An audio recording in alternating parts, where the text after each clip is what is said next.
শেখ হাসিনার আমলে অবৈধভাবে নিয়োগপ্রাপ্ত আওয়ামী লীগের অনেক নেতাকর্মী যারা দেশটাকে লুটপাট করে টাকাটা ব্যাংকে সেভে রেখেছিল, তাদের টাকা কিন্তু এখনো ব্যাংকে আছে। টাকাটা নিয়ে যাওয়ার পর এটা যেরকম টাকা দিয়ে মানুষ কিনে নিবে, টাকা দিয়ে অস্ত্র কিনে নিবে। এই চারজনকে আপাতত আমরা বলেছি যে আজকের মধ্যে যাতে তারা দুপুর একটার মধ্যে তারা পদত্যাগ করে। আর যদি তারা দুপুর একটার মধ্যে পদত্যাগ না করে, তাহলে আমরা সারা বাংলার ছাত্র জনতা বাংলাদেশ ব্যাংক ঘেরাও করবো। মনে রাখতে হবে, বাংলাদেশের সকল মানুষের সিদ্ধান্তই চূড়ান্ত সিদ্ধান্ত। তার নেতাকর্মীরা কিন্তু জানতো না যে সে চলে যাবে, পালিয়ে যাবে। আওয়ামী লীগের অনেক নেতাকর্মী যারা দেশটাকে লুটপাট করে টাকাটা ব্যাংকে সেভে রেখেছিল, তাদের টাকা কিন্তু এখনো ব্যাংকে আছে।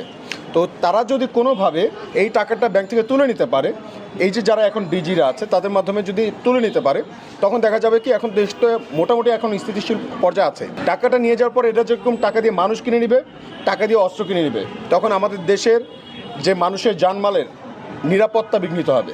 তো সেই জন্য আমরা মনে করছি যে এরা আমাদের জন্য একটা বড় ধরনের থ্রেট। সেই জন্য আজকে বাংলাদেশ ব্যাংকে আসা, এবং আমরা চারজনের নাম এখানে দিয়ে দিয়েছি এবং তা বলেছি আজকে দুপুর একটার মধ্যে তাদেরকে পদত্যাগ করতে হবে। ডিজি 1 কাজী সাইদুর রহমান, ডিজি 3 মোহাম্মদ খুরশিদ আলম, বিএফআই প্রধান মোহাম্মদ মাসুদ বিশ্বাস, পলিসি অ্যাডভাইজার আবু ফারাহ মোহাম্মদ নাসের। এই চারজনকে আপাতত আমরা বলেছি যে আজকের মধ্যে যাতে তারা দুপুর একটার মধ্যে তারা পদত্যাগ করে। আর যদি তারা দুপুর একটার মধ্যে পদত্যাগ না করে, তাহলে আমরা সারা বাংলার ছাত্র জনতা বাংলাদেশ ব্যাংক ঘেরাও করবো। এবং আমরা চেয়েছি শুধুমাত্র এটাই, বাংলাদেশ ব্যাংক খুবই সেন্সিটিভ জায়গা, সেই জন্য আমরা কিন্তু দেখেন কোথাও কিন্তু আমরা জমায়েত হইনি। আমরা শান্তিপূর্ণভাবে তাদেরকে বলেছি যাতে তারা পদত্যাগটা করে, এবং একটার মধ্যে যদি না করে, তাহলে আমরা সারা বাংলাদেশের ছাত্র জনতা আজকে বাংলাদেশ ব্যাংক ঘেরাও করবো। এখানে যারা কর্মকর্তা ছিল, ইডির সঙ্গে কথা বলেছি, যারা এখানে ডিজি আছে এখন দায়িত্বপ্রাপ্ত ডিডি 1, হ্যাঁ ডিডি 1-এর সাথে কথা বলেছি, এবং আমাদের মনে হয় যে উনি ব্যাপারটা সবার কাছে ইনফরমেশন পৌঁছে দিয়েছেন, এবং উনি আমাদের আশ্বস্ত করেছেন যে একটার মধ্যেই পদত্যাগ করে, এবং পদত্যাগপত্র যেই লিগাল ডকুমেন্টগুলো আছে সেগুলো আমাদেরকে দিবে এবং গণমাধ্যম কর্মীদের কাছে তুলে দেওয়া হবে, এবং গণমাধ্যম কর্মীরা আশা রাখি সারা বাংলাদেশের মানুষের কাছে ব্যাপারটা পৌঁছে দেবে। যদি আজকে না করে, সেক্ষেত্রে আসলে কবে আপনারা আন্দোলন করবেন বা গ্রাউ করবেন? আরেকটা বিষয় আপনার সাথে একটু যোগ করে দেই যে 4 তারিখে আপনি যেমন বলছিলেন $30 মিলিয়ন এই বেক্সিমকো গ্রুপ সরিয়ে নিয়েছে আমাদের রিজার্ভ থেকে, সাথে সাথে কিন্তু 4 তারিখে ক্যাশ ফিট করেছে বাংলাদেশ ব্যাংক, না 26,000 কোটি টাকা ক্যাশ ফিট করেছে 4 তারিখে।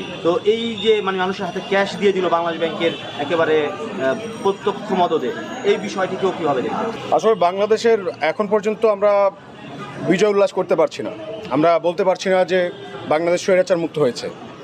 আওয়ামী দোসররা এখন বিভিন্ন জায়গায় উৎপেতে আছে, তারা যে কোনো সময় দেশে একটা অস্থিতিশীল অবস্থা তৈরি করতে পারে। তো কোনো কিছু আমরা স্বাভাবিকভাবে নিতে পারছি না, এখনও আমাদের অনেক কিছু করা বাকি।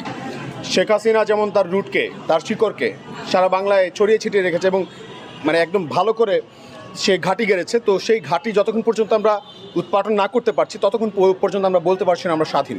তো সেই জন্য আমরা সবাই খুবই তৎপর আছি, সারা বাংলাদেশের ছাত্র জনতা তৎপর আছে, এবং আমরা মনে করছি এগুলো ট্র্যাপ হতেই পারে। এখন কোনো কিছু আমরা স্বাভাবিক চোখে দেখতে পারছি না, সব কিছুই সন্দেহ চোখে দেখতে হবে আমাদেরকে। এবং যতক্ষণ পর্যন্ত না আমাদের দেশ সংস্কারের আওতায় আসছে এবং সব জায়গায় যোগ্য লোকেরা যোগ্য জায়গায় যতক্ষণ না যাচ্ছে এবং তারা দায়িত্ব নিয়ে দেশটাকে পরিবর্তনের জন্য স্টেপ না নিতে পারছে, ততক্ষণ পর্যন্ত বলা যাবে না যে দেশ স্বৈরাচার মুক্ত হয়েছে। এটা ট্র্যাপ হতে পারে।